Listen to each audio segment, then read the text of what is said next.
Olá, eu sou Jarles Pereira, missionário da comunidade Canção Nova, e você está no Diário Espiritual. Vamos fazer juntos? Em nome do Pai, e do Filho e do Espírito Santo. Amém. Vinde, Espírito Santo, enchei os corações dos vossos fiéis e acendei neles o fogo do vosso amor. Enviai o vosso Espírito e tudo será criado, e renovareis a face da terra. Oremos. Ó Deus, que instruíste os corações dos vossos fiéis com a luz do Espírito Santo, fazei que apreciemos retamente todas as coisas segundo o mesmo Espírito e gozemos sempre da sua consolação. Por Cristo Senhor nosso. Amém. Atos dos Apóstolos, capítulo 13, versículos de 1 a 3. Havia em Antioquia, na igreja local, profetas e doutores: Barnabé, Simeão, codinominado Níger, Lúcio de Cirene e ainda Manaém, companheiro de infância do tetrarca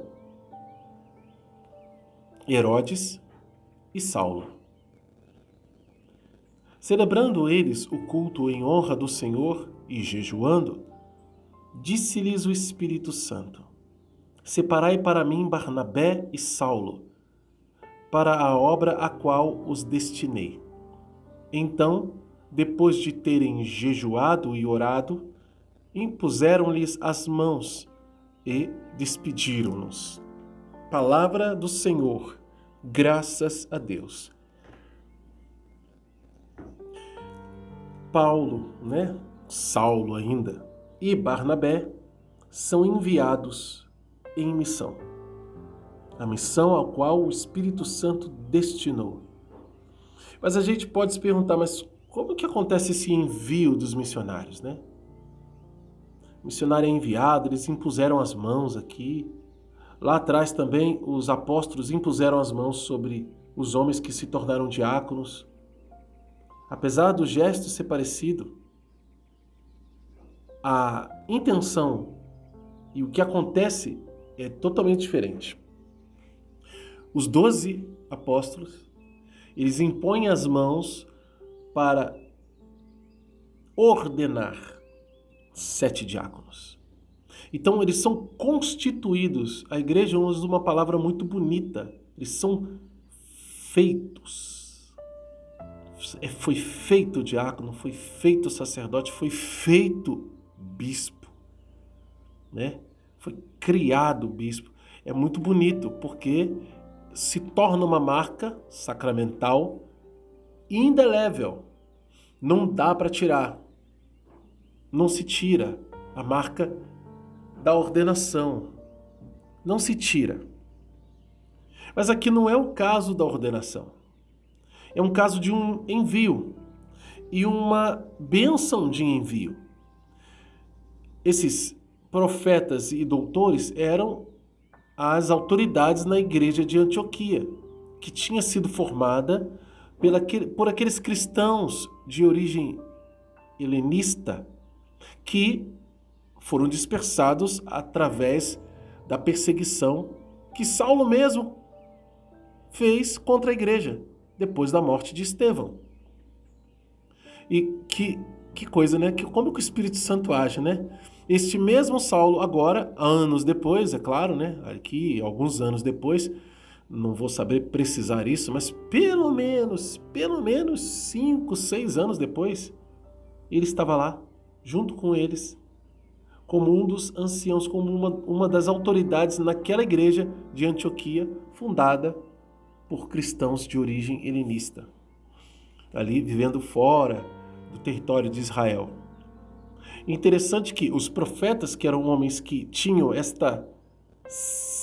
esse dom do Espírito Santo de profetizar em nome de Deus, e a gente viu que as profecias se cumpriam, de fato, e os doutores. Esses doutores eram aqueles homens, aqueles judeus letrados na Sagrada Escritura e que tinham esse encargo de ensinar, como existia no Israel, que nós conhecemos. Dentre eles, Barnabé, o primeiro, e Saulo ali sendo o último a ser mencionado. Interessante, né? Até para mostrar, talvez, aqui, quanto Saulo era pequeno, era humilde, era simples ali, no meio daquela comunidade. Ensinava, sim, trabalhava, sim, mas existiam outros cristãos com mais autoridade do que ele. Aos poucos, isso vai mudar. E não porque Saulo quer, mas porque Jesus vai fazendo isso na vida dele, ele vai se tornando um grande apóstolo. Mas é muito importante a gente olhar que esse discernimento de enviar aqueles apóstolos, ele veio justamente por causa da oração. Mais uma vez, a oração é a via, é o acesso à vontade de Deus. Esses dias eu estava refletindo sobre as missões, né? A missão do homem, a missão da pessoa. Aqui a missão de Saulo e Barnabé foram separados por Deus. A gente pode ter uma falsa impressão de que Deus está precisando da nossa ajuda. Deus não precisa da nossa ajuda. Deus não precisa. Deus quer. E aí há uma diferença muito grande. Quando eu preciso da ajuda de alguém, eu estou numa dependência desta pessoa. Eu estou numa dependência. Porque se essa pessoa não me ajudar, como que eu vou fazer? Eu não tenho como fazer. Então Deus não precisa da minha ajuda. Nem da sua. Nem da de ninguém. Mas por que Deus chamou então? Por que Deus constituiu a igreja? Por que Deus enviou? Por que Deus continua chamando as pessoas? Porque Ele quer. Porque é a vontade dEle. Isso muda tudo. Deus quer. É diferente de precisar. E porque Deus quis, Deus manifesta a sua vontade através daqueles que se colocam sobre o seu senhorio. Então eles estavam ali no culto, em honra ao Senhor, jejuando, eles estavam em oração. E por causa dessa realidade, Deus pode falar. Por quê? Porque Ele está lidando com gente que quer manter-se ligado a Ele. É claro que Deus pode falar com a pessoa, mesmo que ela não queira se ligar a Ele. Mesmo que ela ignore Jesus. Ora, isso aconteceu com Paulo, com Saulo, né? Saulo não queria saber de Jesus propriamente dito. Ele perseguia Jesus, mas ele não sabia que Jesus era o Deus que ele sempre quis adorar. Aí Jesus foi e se apresentou, né? Ô Saulo, por que você está me perseguindo? Quem é você? Eu sou Jesus, quem você persegue. Veja, isso não acontece toda hora. As pessoas andam por aí e escutando a voz de Jesus falando com elas e um clarão iluminando suas vidas. Não, isso é extraordinário. Mas é ordinário que alguém que abraça a fé e que se põe em oração ouça a direção de Deus. Isto é ordinário. Isso acontece muito na vida dos cristãos. Aí você pode talvez dizer assim, meu Deus, mas isso não está acontecendo na minha vida. Eu não estou ouvindo Deus falar comigo desse jeito. Numa moção interior, uma palavra interior, um pensamento que eu poderia até ter, mas parece que esse pensamento não era meu. Parece que alguém realmente falou comigo. Para cada um, Deus tem um jeito de se comunicar. Mas como que eu vou saber? Rezando. Aqui, quando a gente faz o estudo bíblico, a gente sabe discernir o que é a voz de Deus e o que não é a voz de Deus. Porque a gente vai conhecendo Deus aqui. Vai conhecendo o ensinamento da igreja. E a gente já não se confunde mais quando alguém fala alguma coisa e parece que é de Deus. A gente sabe se é ou se não é. Por quê? Porque a gente conhece a palavra de Deus. Então, o que Deus falou, ele não muda.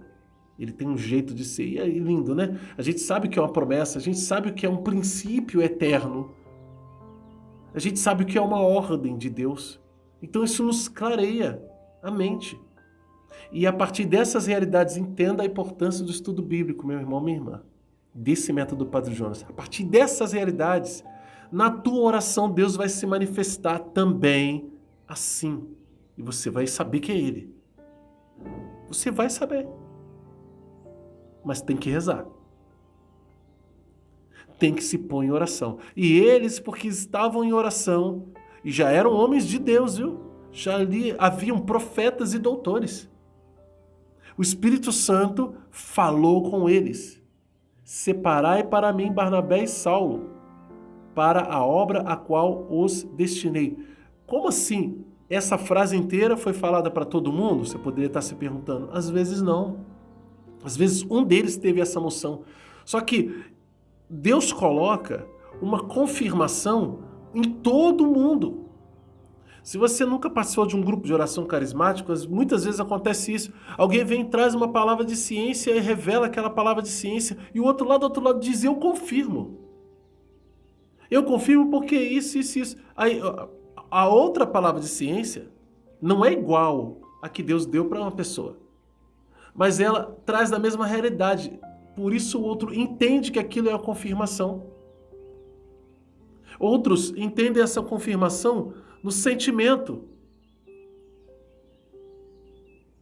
Outros entendem a confirmação pela própria palavra. Eu me lembro, Deus falou isso na Escritura. Então essas são as realidades carismáticas que aconteciam lá e acontecem hoje ainda, mas só com quem reza. Porque se nós não rezarmos, e rezar mesmo, rezar de coração, nós não vamos ouvir Deus falar com a gente. Não é que Deus não está falando, Deus está falando.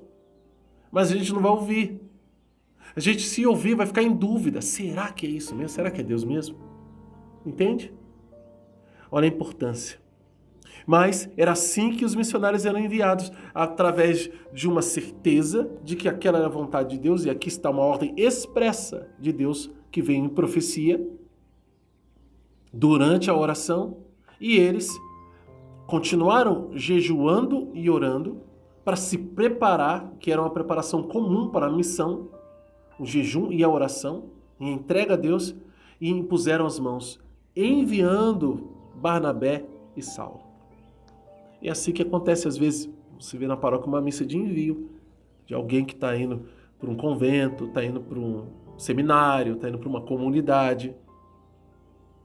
O padre celebra uma missa, e aquela missa tem uma intenção clara, enviar aquele paroquiano para aquele outro lugar de missão ao qual Deus está chamando. Vamos anotar no nosso diário?